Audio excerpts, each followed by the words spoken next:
গণমাধ্যমকে একটা মুক্ত মাধ্যম হিসেবে বিকাশ করার জন্য কিছু আইন প্রণয়ন করে, এবং যেটা আপনারা বলছেন যে অ্যাক্রিডিটেশন কার্ডের কথা, এটা স্বাভাবিকভাবে সচিবালয় কিংবা বিভিন্ন ক্ষেত্রে দেখা যায় সাধারণত রাজনৈতিক বিবেচনায় করা, এটা সব সরকার করেছে, আমার ধারণা সামনেও হতে পারে।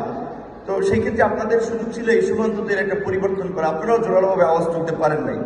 সেই জায়গা থেকে আমি বলবো যে এখানে সেলফ সেন্সরশিপের যে কথাটি আমরা শুনে আসছি অনেকদিন ধরে, তো আমার মনে হচ্ছে যে এই সময়ে আপনাদের স্টেক হোল্ডার, মূল স্টেক হোল্ডার হিসেবে আপনাদের যে আওয়াজটা ছিল সেই আওয়াজটা মধ্যে খুব জোরালোভাবে উঠাইতে পারেন নাই। তো তারপরে আমি মনে করি এখনো যে সময়টুকু আছে আপনারা যদি রেইজ করেন, আমরা একটা পরিবর্তন চাই, এবং এইবার যদি পরিবর্তন না হয়, এটা বাংলাদেশে তো 50 বছরের পরিবর্তন হয়নি, সামনে পরিবর্তনটা খুবই ডিফিকাল্ট। সো গণমাধ্যম সংস্কার কমিশনের আমরা চাই প্রস্তাবটা বাস্তবায়ন হোক। রাজনৈতিক দল হিসেবে এই পরিবর্তনের আন্দোলন সংগ্রামের সাথে থাকা একজন তরুণ নেতা হিসেবে আমাদের এই প্রত্যাশা, সেক্ষেত্রে আপনাদের যে কোনো কার্যক্রমের সাথে আমরা আছি। ধন্যবাদ।